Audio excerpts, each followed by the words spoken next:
প্রতিধ্বনি শোনা যাচ্ছে অনেক জায়গায়। তাছাড়া সারা দেশেই আওয়ামী লীগের ব্যাপক জনপ্রিয়তা রয়েছে। তবে কিছু জেলায় আওয়ামী লীগ ব্যতীত অন্য দলগুলো ব্যাপক জনপ্রিয়। আবার আওয়ামী লীগের জনপ্রিয়তার কাছে অন্য দলগুলো সবসময় ধরাশায়ী হয় এমন কয়েকটি জেলাও রয়েছে। তো বন্ধুরা, আজকের এই ভিডিওটিতে আপনাদের জানাবো আওয়ামী লীগের 10টি ঘাঁটি জেলা সম্পর্কে, যেসব জেলাকে আওয়ামী লীগের দুর্গ বলা হয়। সুষ্ঠু নির্বাচন হলে এই 10টি জেলাতে আওয়ামী লীগের জয় নিশ্চিত। বন্ধুরা, আমাদের এই ভিডিওটি তৈরি করতে 1991, 1996, 2001 এবং 2008 সালে নির্বাচনের ফলাফলকে মূল বিবেচনায় নেওয়া হয়েছে। বাংলাদেশের ইতিহাসে এই 4টি নির্বাচন নিরপেক্ষ তত্ত্বাবধায়ক সরকারের অধীনেই অনুষ্ঠিত হয়েছে। তাই এসব নির্বাচনের ফলাফলের উপর নির্ভর করেই আওয়ামী লীগের ঘাঁটি 10টি জেলাকে নির্বাচন করা হয়েছে। তো চলুন আর কথা না বাড়িয়ে ভিডিওটি শুরু করি। তবে ভিডিওটি শুরু করার পূর্বে অনুরোধ রইল একটি লাইক দিয়ে শুরু থেকে শেষ পর্যন্ত দেখার। আওয়ামী লীগের ঘাঁটি জেলা 10 নম্বরে রয়েছে ঠাকুরগাঁও। ঠাকুরগাঁও জেলাতে আসন কিন্তু একটা নয়। ঠাকুরগাঁও জেলাতে মির্জা ফখরুল ইসলাম আলমগীরের দাপট থাকলেও ঠাকুরগাঁয়ে যে 2 আসন আছে এখানে সম্পূর্ণ আওয়ামী লীগের ঘাঁটি। অর্থাৎ এই জায়গাতে বিএনপি বা অন্য কোনো দল জয়ের রেকর্ড করতে পারেনি। এখানে আওয়ামী লীগের দুঃসময় হোক বা সুসময়, যে কোনো মুহূর্তে সবসময় জয়লাভ করে আসে আওয়ামী লীগ। ঠাকুরগাঁও 2 আসনে 1986 সাল থেকে শুরু করে বর্তমান পর্যন্ত আওয়ামী লীগ হেরেছে এমন কোনো রেকর্ড বাংলাদেশের ইতিহাসে নেই। অর্থাৎ যে সরকারি আসুক না কেন, প্রত্যেকবার এই আসনে জয়লাভ করে বাংলাদেশ আওয়ামী লীগ। তো সেক্ষেত্রে আমরা খুব সহজেই বলতে পারি যে ঠাকুরগাঁও 2 আসন হচ্ছে আওয়ামী লীগের সবচাইতে শক্ত ঘাঁটি। এখানে আওয়ামী লীগকে পরাজিত করার মতো শক্তি এখনও পর্যন্ত তৈরি হয় নাই। আওয়ামী লীগের ঘাঁটি জেলা 9 নম্বরে রয়েছে লালমনিরহাট জেলা। লালমনিরহাট আওয়ামী লীগের দুর্গ হিসেবে পরিচিত। আওয়ামী লীগ যতবারই নির্বাচন করেছে বা বাংলাদেশে যতবারই সুষ্ঠু নির্বাচন হয়েছে, ততবারই লালমনিরহাট থেকে ব্যাপক ভোট পেয়েছে আওয়ামী লীগ। তাছাড়া লালমনিরহাটের প্রায় সকল সংসদীয় আসনগুলোতেই একচ্ছত্র আধিপত্য ছিল বাংলাদেশ আওয়ামী লীগের। আর এজন্যই বলা যায় লালমনিরহাট জেলা আওয়ামী লীগের অন্যতম একটি দুর্গ। আওয়ামী লীগের ঘাঁটি জেলার 8 নম্বরে আছে দিনাজপুর জেলা। দিনাজপুর জেলা আওয়ামী লীগের ঘাঁটি হলেও আওয়ামী লীগের মূল পয়েন্ট বলা হয় দিনাজপুর 5 ও 6 আসনকে। কারণ এই জায়গাতে আওয়ামী লীগের সাথে নির্বাচনে ফাইট দেওয়ার মতো ক্ষমতা অন্য কোনো দলের নেই। আপনারা হয়তো শিবলী সাদিককে সবাই চিনে থাকবেন। এই শিবলী সাদিকের আসনই হল দিনাজপুর 6 আসন। দিনাজপুর 5 ও 6 আসনে 1991 সাল থেকে শুরু করে বর্তমান পর্যন্ত যতগুলো অংশগ্রহণমূলক নির্বাচন হয়েছে, প্রত্যেকটা নির্বাচনে এখানে জয়লাভ করেছে বাংলাদেশ আওয়ামী লীগ। এখন আপনি বলতে পারেন, ভাই 24-এ তো বিতর্কিত নির্বাচন হয়েছিল। এখন যদি আমি 24টা বাদও দেই, যদি 1991 সাল থেকে শুরু করে 2008 সালে নির্বাচন পর্যন্ত ধরি, 2008 সাল পর্যন্ত এখানে কিন্তু নিরঙ্কুশ জয় পেয়েছে আওয়ামী লীগ। যে সময় বিএনপি সরকার গঠন করেছে সেই সময়টাতেও আওয়ামী লীগ জয় পেয়েছে এই জেলাতে। যে সময়টাতে অন্য কোনো দল সরকার গঠন করেছে সেই সময়টাতেও আওয়ামী লীগ জয়লাভ করেছে এই দিনাজপুরে। তো সেক্ষেত্রে আমরা বলতে পারি যে দিনাজপুর জেলা এবং বিশেষ করে দিনাজপুর জেলার এই 5 ও 6 আসনটি আওয়ামী লীগের একটি শক্ত ঘাঁটি হিসেবে সারা বাংলাদেশে অধিক পরিচিত। আওয়ামী লীগের ঘাঁটি জেলার 7 নম্বরে আছে হবিগঞ্জ জেলা। হবিগঞ্জ জেলাও আওয়ামী লীগের অন্যতম একটি দুর্গ। বিশেষ করে সংখ্যালঘু সম্প্রদায়ের আধিক্য রয়েছে এই হবিগঞ্জে।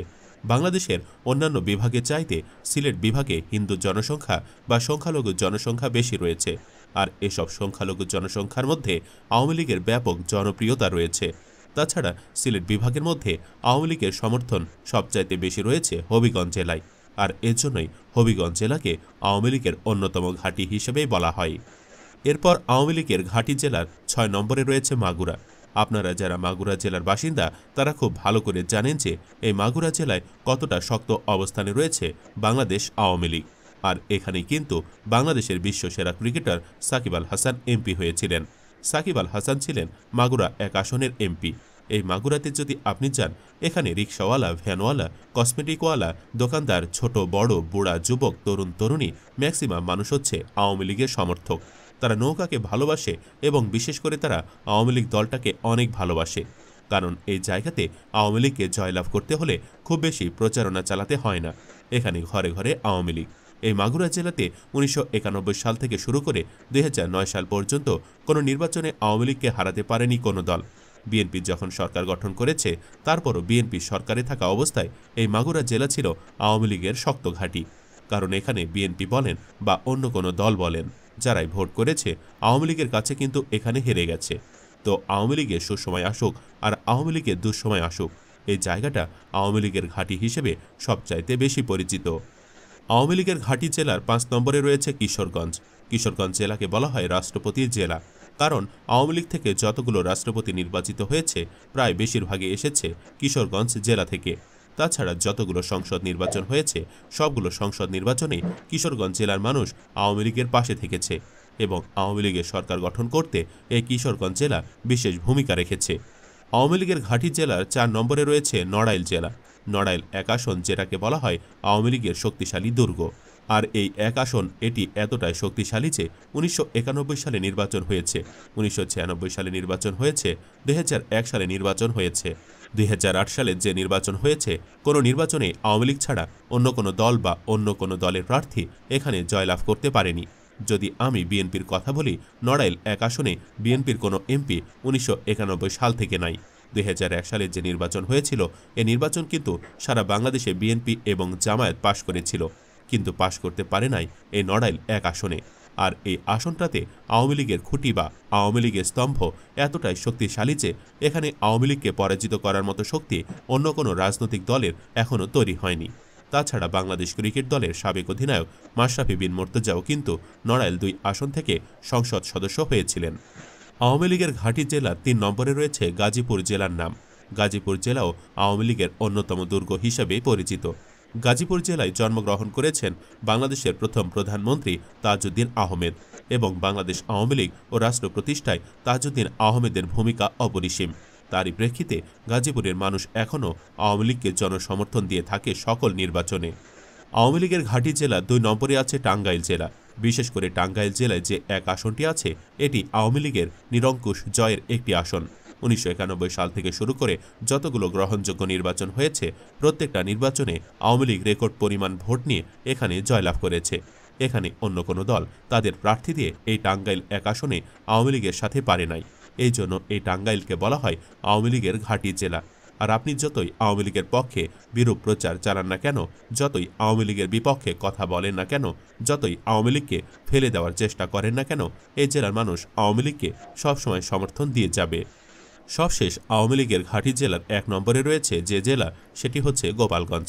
আপনারা হয়তো অনেকে ভিডিওর শুরুতে নিজেরাই ভেবে রেখেছেন যে তালিকার ১ নম্বরে থাকবে গোপালগঞ্জ জেলা, অর্থাৎ গোপালগঞ্জ জেলা আওয়ামী লীগের বড় দুর্গ। আমরা কিন্তু দেখেছি সাবেক প্রধানমন্ত্রী শেখ হাসিনা যখন ৫ই আগস্ট সবগুলো জেলার মানুষ চুপ থাকলেও গোপালগঞ্জ জেলার মানুষ কিন্তু চুপ থাকেনি, বরং উল্টো সিংহের গর্জনের মতো শেখ হাসিনার পক্ষে বাহিরে বের হয়ে এসেছিল গোপালগঞ্জ জেলার মানুষ। এবং প্রতিটি নির্বাচনে এই গোপালগঞ্জ জেলার মানুষ আওয়ামী লীগকে অন্ধের মতো সমর্থন করে যায় এবং এটা আওয়ামী লীগের ভোট ব্যাংক বা আওয়ামী লীগের স্থায়ী দুর্গ হিসেবে গোপালগঞ্জ জেলা পরিচিত। তো বন্ধুরা, আর কোন কোন জেলা আওয়ামী লীগের দুর্গ বলে আপনি মনে করেন? কমেন্ট করে জানিয়ে দিন সেই জেলাটির নাম। ভিডিও ভালো লাগলে শেয়ার করুন এবং চ্যানেলটিতে নতুন হয়ে থাকলে সাবস্ক্রাইব